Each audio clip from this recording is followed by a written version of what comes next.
Carl, let's bring in Ed Bastian, CEO of Delta Airlines, joining us from the company's headquarters in Atlanta. Ed, you reported Q1 results today, a smaller than expected loss of 51 cents a share. No offense to the hard work you did in the first quarter, but everybody realizes it's all about Q2 and then the remainder of this year. How bad is business right now? Well, thanks for joining us today, Phil, and thanks for having us on. Before I answer your question, I do want to share on behalf of the 90,000 men and women of Delta Airlines that we are doing everything we can to stand with the people of the world to fight this awful pandemic. We're heartbroken. We've lost some of our own family members amongst the Delta family to the virus, and we want to make sure that everyone knows we're doing everything we can to find a solution to this awful crisis. The challenge in the business right now is demand. With all the stay-at-home orders and the challenges with respect to travel, it's well documented. We're operating right now at less than 5% of a normal passenger load. I think today we're operating with about 30,000 passengers on our books.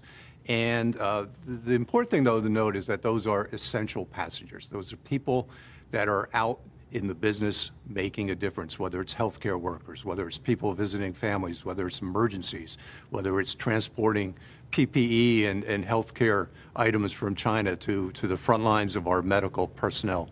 The Delta people are heroes. They're out there working hard to keep the nation's airways open, and we're going to do everything we can to work through this crisis together. Ed, you were talking about those being essential workers. Look, you're right there in Atlanta. Georgia is in the midst of saying we're going to open up the economy again. Do you believe you're going to have many people there in the metropolitan Georgia area, metropolitan Atlanta area, who are going to say, yeah, I think it's time for us to get back on flights? Or do you expect that it's going to remain essentially essential travelers only? Well, for the short term, I think it'll be essential travelers only. And we've been open throughout this entire period. But I do believe with proper conservative caution, with taking safeguards, with working with small businesses to ensure that they're doing everything they can to social distance and start to build the economy and bring the economy back, we're taking good steps together. We've been working through this. We're providing all the support we can to our local community to help them get back on their feet. Do you think that's the right decision that they're making in Georgia, that the governor says, let's start opening up this economy, and also you're seeing with Florida, South Carolina? Well, right now in Atlanta, we're still under stay-at-home orders. So I think the governor has been talking about how to start to rebuild the economy, starting very slow, starting in a phase one effort.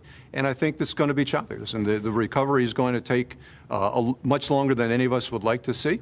But we need to start building back in a safe way the operations of our economy.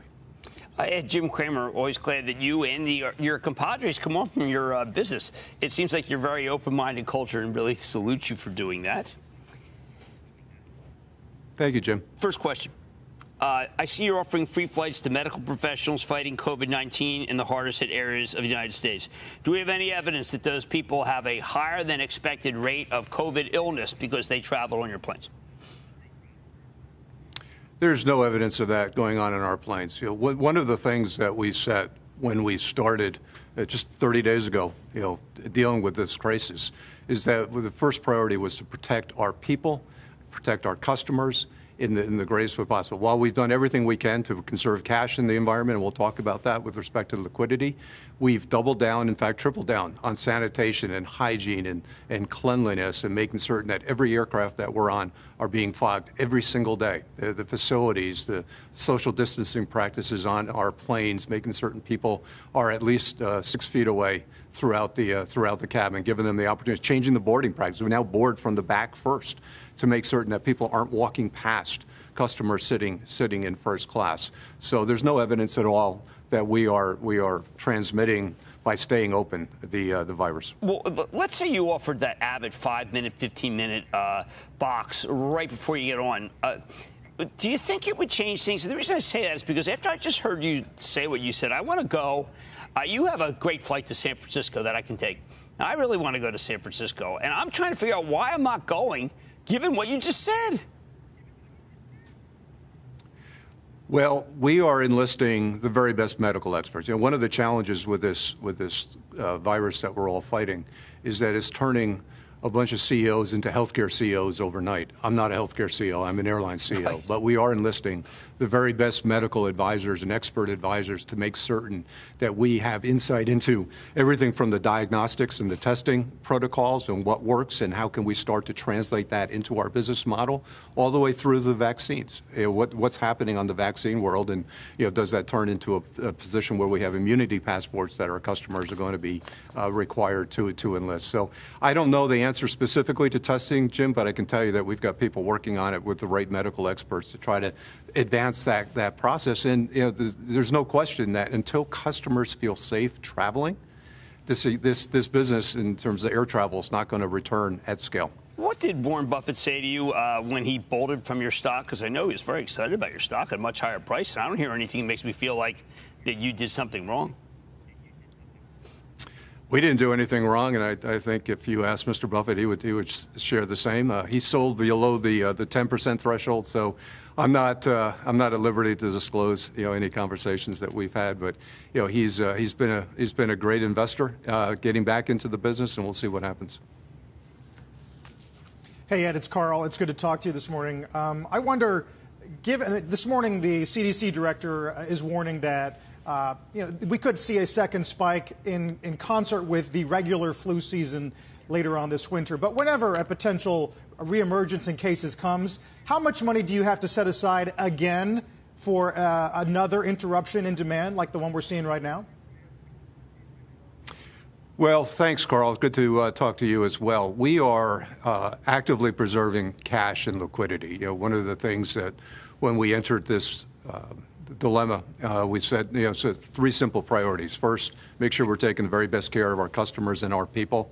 Second, we're protecting our other precious resource, which is our cash. And third, that we're taking the advantage of the time here to build the business we want for the future, to accelerate into the future, not to try to look to rebuild what we had in the past. And it's going to create some really interesting opportunities for us. On the question of cash, our team and the finance team, Paul Jacobson, our CFO, has done a great job raising liquidity. We have $5.5 billion that he's raised just since March in the private markets. We received on Monday the first installment from the Treasury Department on the PSP payment, $2.7 billion, and we expect to end at the end of June with $10 billion, at least $10 billion, hopefully more, of cash in the bank, with opportunities to raise more as we go forward. But the other part of the liquidity raise is not just financing, is what we're doing on the cost structure, which I think is going to really separate Delta, continue to separate Delta and differentiate us in the marketplace. In this current quarter, this second quarter that we're in, we've been able to find ways to reduce 50% of our total operating expenses within the current quarter from a standing still position just 30 days ago. Over $5 billion of cash we're saving just in the current quarter alone. So the team's doing a magnificent job of protecting cash and liquidity, because we know that this could take several years before we're into our new normal of traveling. The other thing about this that I do know to be true, while there's a lot that we don't know, we have a lot more questions than answers, I do know that we're not only an essential service, we're a service that people want to travel on once they feel safe to experience our product once again. When Ed, we talk about load factors... go ahead, Carl. Go ahead.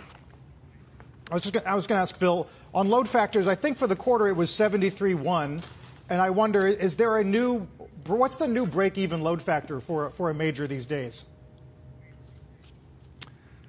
Well, that's a question I don't think airline CEOs want to try to figure out, because it just causes consternation. The reality is that we're in a cash preservation mode, probably for the balance of this year.